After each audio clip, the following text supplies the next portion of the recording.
जय मसीह की।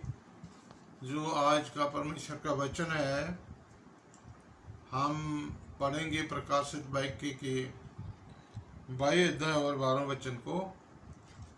हम देखेंगे कि परमेश्वर हम एक ऐसा परमेश्वर का वचन सिखाता है, क्योंकि परमेश्वर के वचन प्रकाशित 22 अध्याय और 12 वचन में लिखा हुआ है, देख मैं शीघ्र आने वाला हूं। परमेश्वर क्या कहता है? देखो मैं बहुत जल्दी आने वाला हूं।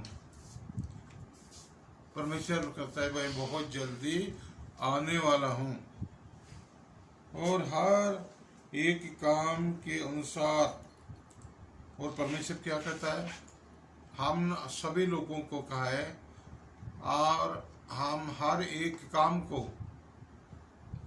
जो हमने किया है, सभी दुनिया में सभी भाई बहनों ने हर एक काम के अनुसार बदला देने के लिए प्रतिफल मेरे पास है। हालेलुया।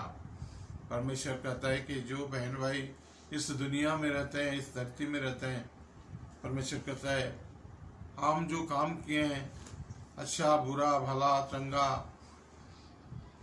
उनको परमेश्वर बताता है हमें कि तेरे काम के अनुसार हम बदला देने के लिए प्रतिफल मेरे पास है। क्योंकि बदला न्याय करने का परमेश्वर के हाथ में है और न्याय कोई भी नहीं कर सकता है मेरे बहनों और भाइयों, क्योंकि परमेश्वर को सौंपा गया है न्याय करने का काम। जो यीशु मसीह ने न्याय करना है, परमेश्वर यीशु मसीह के हाथ में है। परमेश्वर ने न्याय करना है मेरे बहनों भाइयों। इसलिए हम अच्छा काम करें दुनिया में, जिंदगी में, क्योंकि परमेश्वर के वचन पर चलना है, बताना है सभी को, आप भी चलना है और उसके रजा के मंजूर में रहना है जो परमेश्वर बोलता है। और क्या कहता है आगे 13 वचन में लिखा हुआ है, मैं अल्फा और ओमेगा। परमेश्वर क्या कहता है? मैं अल्फा और ओमेगा हूं, पहला और अंतिम। पहला और अंतिम, मैं अल्फा और ओमेगा, पहला और अंतिम। क्योंकि परमेश्वर अल्फा है, ओमेगा भी परमेश्वर है, पहला भी वही है और अंतिम भी है मेरे बहनों भाइयों।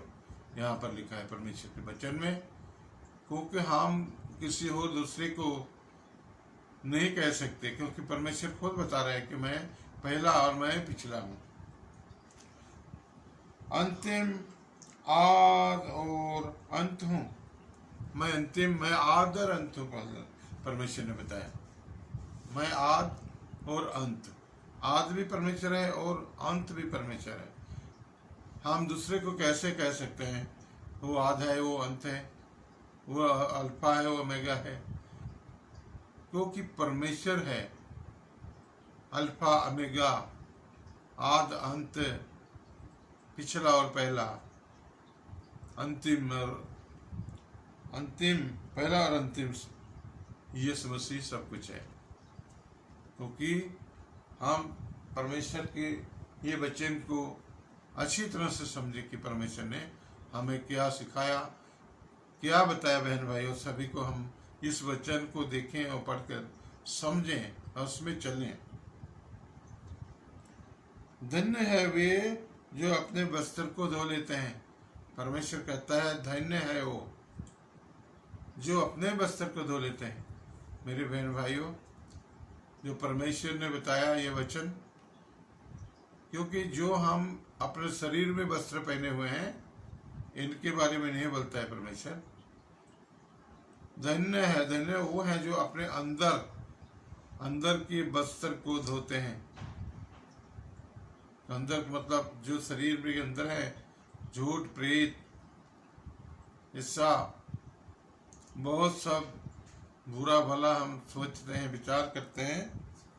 इसलिए हम अपने अंदर के वस्त्र को धोएं, अंदर के वस्त्र को धोएं कि सभी को हम कूड़ा करकट बुरा सोच विचार को बाहर निकालें, तो हम धन्य होंगे। परमेश्वर के धन्य है वो जो अपने वस्त्र को धो लेता है,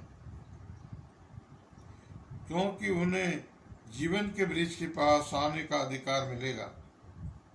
जो अपने वस्त्र को धो लेगा, कोई भी बहन भाई, उनको जीवन के पास आने का अधिकार मिलेगा। जीवन यीशु मसीह है और स्वर्ग भी यीशु मसीह है।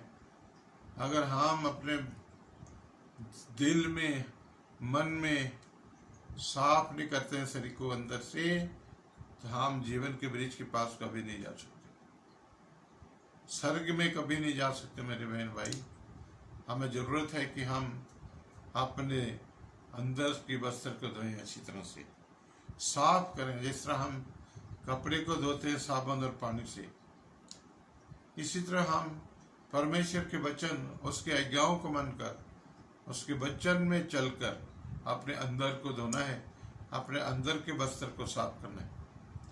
तो फिर हम जीवन के वृक्ष के पास जा सकते हैं, परमेश्वर के पास। जीवन यीशु मसीह है, वृक्ष भी यीशु मसीह है, हम उसके पास स्वर्ग में जा सकते हैं।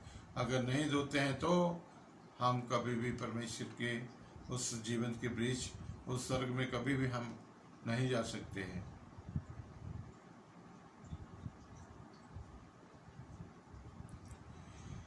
और वे फाटकों से होकर नगर में प्रवेश करेंगे।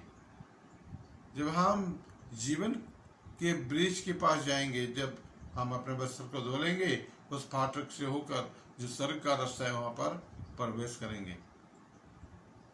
जो स्वर्ग का फाटक है वहां पर हम प्रवेश कर सकते हैं, जा सकते हैं, पहुंच सकते हैं।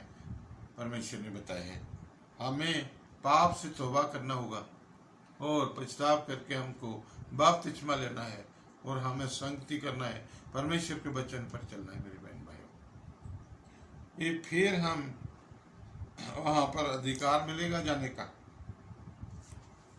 और उस फाटक के अंदर हम प्रवेश कर सकेंगे।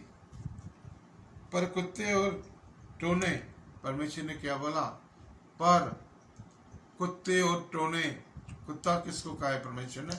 जो लोग जादू टोने करते हैं, शैतान के पीछे चलते हैं, वो कुत्ते हैं। टोना करने वाला भी कुत्ता है और जो करवाता है वो भी कुत्ता है। व्यभिचारी और हत्यारे और मूर्ति पूजक, जो व्यभिचार करते हैं मेरे बहनों भाइयों, हत्या करते हैं,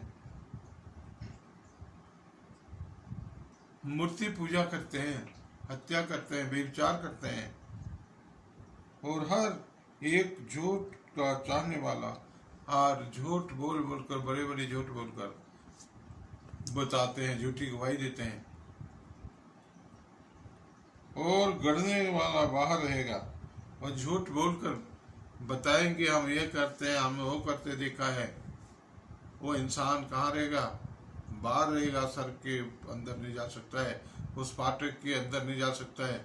उसके फाटक के अंदर तभी प्रवेश कर सकता है जीवन के बीच पर उसके वचन की माने, परमेश्वर के आज्ञाओं को माने, उसके वचन पर चलने जो हमें परमेश्वर सिखाता है। नहीं तो हम बाहर रहेंगे, नरक में जाएंगे, क्योंकि हम स्वर्ग में नहीं पहुंच सकते, जीवन के वृक्ष के पास स्वर्ग पर नहीं जा सकते, उस फाटक के अंदर नहीं बढ़ सकते हैं। इसलिए मेरे बहन भाइयों,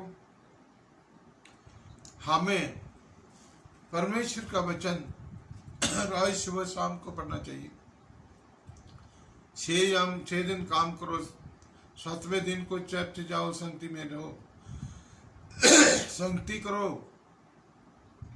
तो फिर हम जीवन के वृक्ष के पास जाएंगे, पहुंच सकते हैं। तो इसलिए जब परमेश्वर के वचन में चलेंगे तो सब कुछ अच्छा होगा। और सभी को जय मसीह की हम इतना ही वचन देते हैं। सभी को जय मसीह की, आपको परमेश्वर बहुत से बरकत दे। आमीन।